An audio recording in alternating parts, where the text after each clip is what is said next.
அன்னக்கிளி ரெண்டாம் பாகம். ஜோடி தேடிய மாடப்புறா. இரவு. கொற்கையின் சிறப்புகளை இருள் மூடி மறைத்துவிட முயன்றும் முழு வெற்றி பெற முடியாமல் கிடந்தது. வீதிகளின் மூளைக்கு மூளை தெருவிளக்குகள் எரிந்து கொண்டிருந்தன. அவை தங்களை சுற்றிலும் சிறிது ஒளி பரப்பினும் சூழ்நிலை இருட்டை அதிகப்படுத்தி காட்டியது.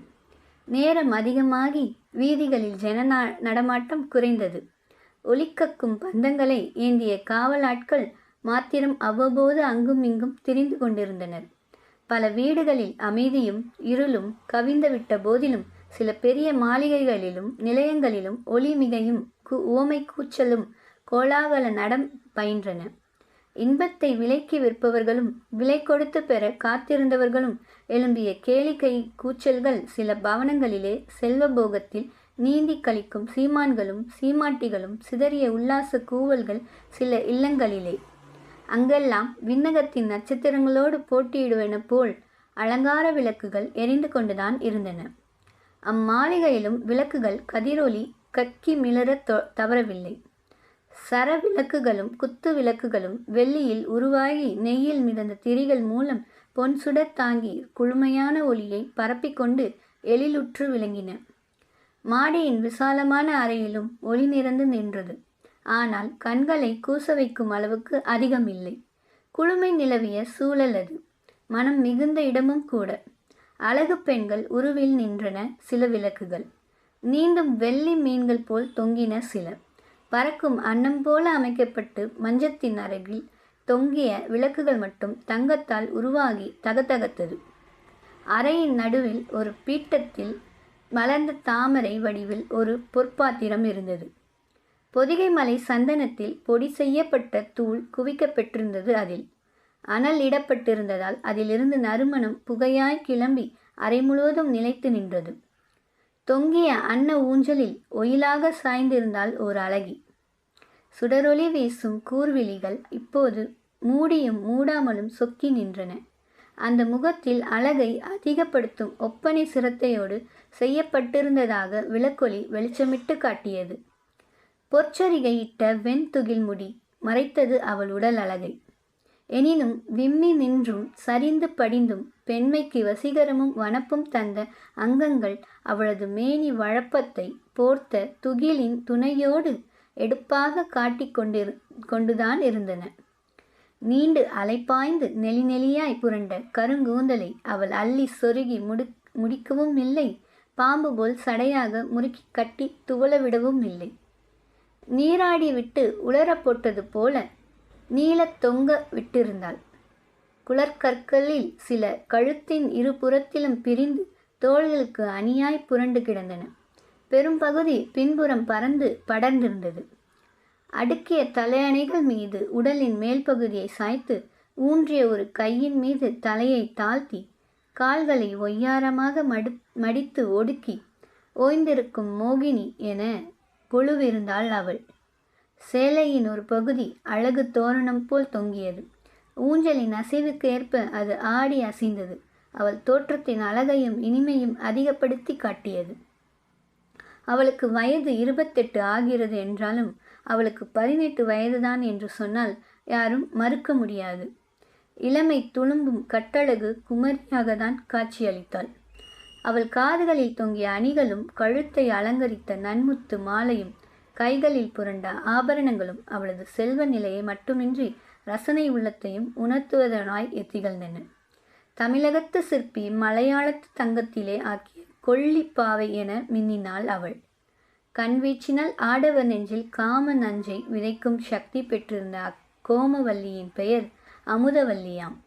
தனது ஆசைக்கு உரியவர்களிடம் சிரித்து சிரித்து பேசி அளப்பரிய இன்பம் அளிக்கும் தன்மை பெற்றிருந்த சிற்றிடை சிங்காரி கிடைத்தற்கரிய அமுதம்தான் என எண்ணி பெருமூச்சு விடும் மன்மதர்கள் எத்தனையோ பேர் உண்டு அந்த வட்டாரத்திலே. அமுதவல்லியிடம் அழகு இருந்தது, அறிவு இருந்தது, செல்வம் இருந்தது, அந்தஸ்து இருந்தது. வாழ்க்கையை அது தரக்கூடிய சுகபோகங்களை எல்லாம் அனுபவிக்க வேண்டும் என்ற ஆசை அவளிடம் அதிகமாகவே இருந்தது. அதனால் அவள் புகழ் எங்கும் பரவி இருந்தது. அமுதவல்லி வஞ்சக எண்ணத்தோடு வலைவீசி செல்பவர்களை கவர்ந்து இன்பமும் பணமும் பறிக்க திட்டமிடும் வஞ்சி அல்ல. சகல பேர்களுடனும் சரசமாடும் சாகசக்காரி அல்ல. ஒருவனுக்கே தன்னையும் தன் வாழ்வையும் தந்துவிடும் பண்பு பெற்ற உத்தமியும் அல்ல. சிதைந்து சீரழிந்து கொண்டிருந்த பாண்டிய மன்னர் குலத்தில் பெரும்புகள் எல்லாம் சரித்திரம் பெருமை என்று தேய்ந்துவிட சிறுகி சின்ன பின்னப்பட்டு வந்த பாண்டிய நாட்டு துண்டு துண்டாக குறுக்கி ஆண்டு வந்த குறுநில மன்னர்கள் வகையைச் சேர்ந்த ஒரு குடும்பத்தில் பிறந்தவள் அவள். ஆகவே அவளும் ஒரு அரசில குமரிதான். பாண்டியர் ஆட்சி பலமிழந்து கொண்டிருந்தது. ராஜ குடும்பத்தை சேர்ந்தவர்கள் வீரத்தை வலிமையை வளத்தை போற்றி வளர்ப்பதற்கு பதிலாக கேளிக்கைகளையும் உல்லாச பொழுதுபோக்குகளையும் வளர்ப்பதில் ஆர்வங்காட்டி வந்தார்கள். அமுதவல்லியிடமும் அந்த குணங்கள் படிந்திருந்தன. தனது உள்ளம் கவரும் வனப்பும் வலிமையும் பெற்ற ஆனழகரை அவ்வப்போது தன் அந்தப்புறத்தில் அனுமதிக்க அவள் கூசியதில்லை. அவள் கடைக்கண்ணின் இன்னருள் பெற்றவர்களில் ஒரு சிலரே அவளின் நீடித்த அன்பை பெற முடிந்தது. அடிக்கடி காதலரை மாற்றிக்கொள்ளும் புதுமை மோகம் பெற்றவள் அவள். அன்று இரவில் அமுதவல்லி ஆசையோடு எதிர்பார்த்திருந்தாள் அழகன் ஒருவனை. அவள் கண் வீசி நாட்கள் அநேகம் ஓடிவிட்டன. ஆயினும் அவன் அவளது எல்லையை விட்டு விலகியே சென்று கொண்டிருந்தான். அதுதான் அவளுக்கு மிகுந்த வருத்தம் அளித்தது. அதனாலேயே அவள் அவன் மீது கொண்ட ஆசையும் அதிகரித்தது. அவரை எப்படியும் வெற்றி கொள்வேன் என்று உறுதி பூண்டிருந்தாள் அந்த அழகி. அப்பொழுது இரவில் நாளிகை அதிகமாயிராது. எனினும் நகர் ஏதோ மாய மந்திரத்தில் கட்டுண்டது போல் ஓய்ந்து ஒடுங்கிவிட்டது. ஊஞ்சலில் அசைந்து கொண்டிருந்த அழகி மெல்ல குரல் எழுப்பினாள், அன்னக்கிளி என்று.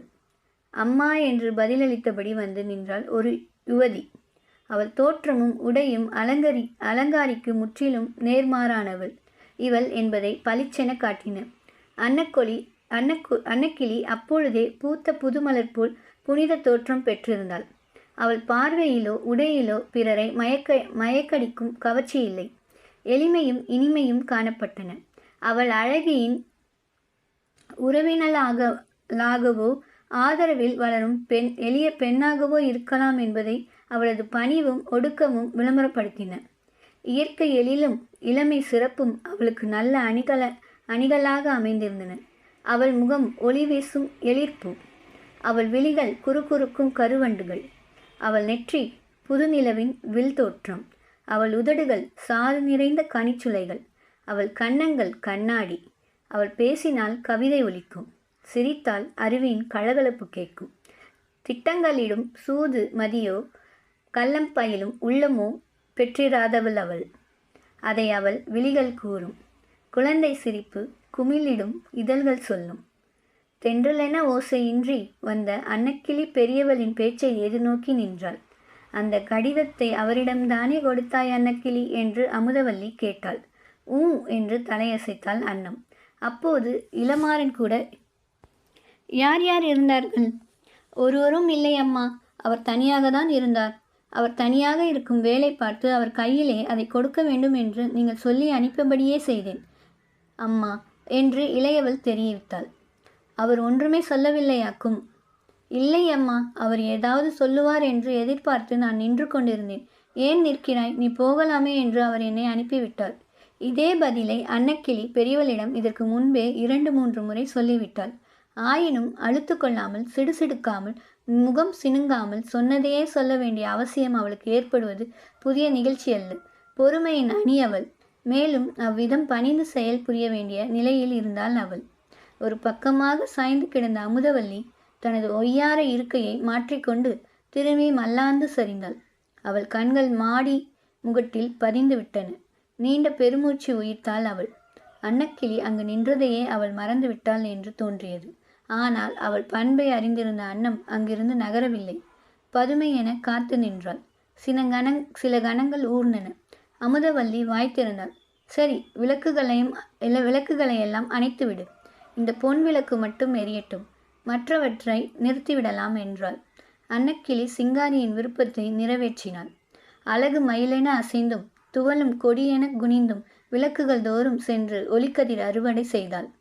சுடர்கள் இருளின் வயிற்றிலே ஒடுங்கவும் முன்பு அறையில் நிலவிய வெளிச்சம் குறைந்து மெலிந்து ஒற்றை விளக்கின் திரியில் குடிபுகுந்தது. நீ போய் படுத்துக்கொள்ளலாம். எந்த சமயம் யார் வந்து கதவை தட்டினாலும் யார் ஏன் என்று கேளாது திறந்து இங்கே வரவிடு. இந்த இரவுக்கு மட்டுமே இக்கட்டளை என மொழிந்தாள் அழகி. அன்னக்கிளியின் முகத்தில் புன்னகை சிறு நிலவாய் ரேகையிட்டது. கோடிட்ட சுவடு தெரியாமல் மறைந்தும் விட்டது. ஆகட்டும் அம்மா என்று சொல்லி அங்கிருந்து அகன்றாள் அவள். அமுதவல்லி உறக்கம் கொள்ளாமல் புரண்டு கொண்டிருந்தாள். அவர் வருவாரா, வராமலே இருந்து விடுவாரா என்ற எண்ணத்தை வைத்து தறியடித்தது அவள் மனம். அவருக்கு ஏன் இவ்வளவு கல் நெஞ்சி? நான் கெஞ்சி கெஞ்சி அழைத்தும் அவர் புறக்கணிப்பது போல் நடந்து கொள்கிறாரே ஏன் என்று அழுத்து கொண்டது. நேரம் ஓடியது. அழகி ஆவலுடன் எதிர்நோக்கிய இளமாறன் வருவதாக தோன்றவில்லை. அவளுக்கு ஏக்கமும் துக்கமும் ஆத்திரமும் பொங்கி வந்தன. ஊஞ்சலில் இருந்து இறங்கி அங்கும் இங்கும் நடந்தாள். சாளரத்தின் ஓரம் நின்று ஆள் அரவமற்ற வீதிகளை வெறுத்து நோக்கினாள். அனல் மூச்சு உயிர்த்தாள். இளமாறன் என்னை ஏமாற்ற துணிந்தான் போலும். இது ஆபத்தான விளையாட்டு என்பதை அவன் உணரவில்லை போலும். கோபம் கொண்டு விட்டால் அமுதவல்லி விஷக்கன்னியாக மாறுவாள் என்பதை அவன் அறியான் போலும் என்று குமுறினாள் அவள். அவளுக்கு தூக்கம் வரவே இல்லை. ஊஞ்சல் அருகில் எரிந்து கொண்டிருந்த ஒற்றை விளக்கையும் அவள் அணைக்கவில்லை.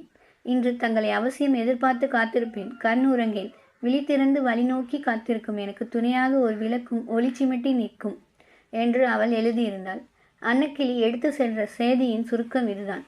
இளமாறன் வரமாட்டான் என்று சொன்னது ஒரு மனம். அவன் வரமாட்டானா என ஏங்கிய உள்ளம் வந்தாலும் வந்து விடுவான் என்று தூண்டி அவள் தூக்கத்தையும் அமைதியையும் கெடுத்தது. அமைதியற்ற மென்காற்று போல் அறையினுள் அப்படியும் இப்படியும் திரிந்தாள் அமுதவல்லி. ஒரு சாளரத்தின் அருகே நின்று அந்த பக்கத்தில் இருந்த தோட்டத்தை கவனித்தாள். அப்பொழுது தேய்பிறை நிலவு உதயமாகி சிறிது நேரமாகி இருந்தது. அதன் மங்கள் ஒளி எங்கும் சோகமயமான வெளிச்சம் பூசியிருந்தது. தோட்டத்தின் மரங்களும் பூச்செடிகளும் கொடிகளும் விந்தை தோற்றங்கள் காட்டி கொண்டிருந்தன. அவற்றிடையே எழுந்த ஒரு அசைவு அழகியின் கவனத்தை ஈர்த்தது. பதுங்கி பதுங்கி முன்னே வருவதும் பாய்ந்து பின்னோடுவதும் தயங்குவதுமாக பொழுதுபோக்கும் அது யாராக இருக்கக்கூடும்? ஒருவேளை இளமாறனாக இருக்குமோ என்று பதபதைத்து அவள் மனம் இராது. அவன் நேரே வாசலுக்கு அல்லவா வருவான் என்று அதுவே அடித்து திருத்தியது. அவளுக்கு ஒருவித அச்சம் ஏற்படத்தான் செய்தது. யாரோ ஓடி வருவது போல் ஓசை எழுந்ததாக அவள் எண்ணினாள். அன்னக்கிளியை துணைக்கு அழைக்கலாமா என்று நினைத்தாள். அதே வேளையில் கீழே கதவு தட்டப்படும் ஓசையும் தாள் திறக்கப்பட்ட ஒலியும் எழுந்தன. அழகியின் இதயம் திக் திக் என்று அடித்து கொண்டது. அது இன்பத் துடிப்பா, பயத்தின் பதப்பதைப்பா அவளுக்கே தெரியாது. ஆவலுடன் விளக்கை தூண்டிவிட நகர்ந்தாள் அவள். அவளை அப்படியே சிலையாக்கி விடுவது போன்ற உள்ளத்தை உலுக்கி உதிரத்தை உறைய வைத்து உடலை குளிர வைக்கும் ஒரு பயங்கர ஒலி, வேதனையில் எழுந்த அலறல் அவள் காதில் வந்து விழுந்தது. செயல்திறம் இழந்து வாய் பிளந்து நின்று விட்டாள் அலங்காரி.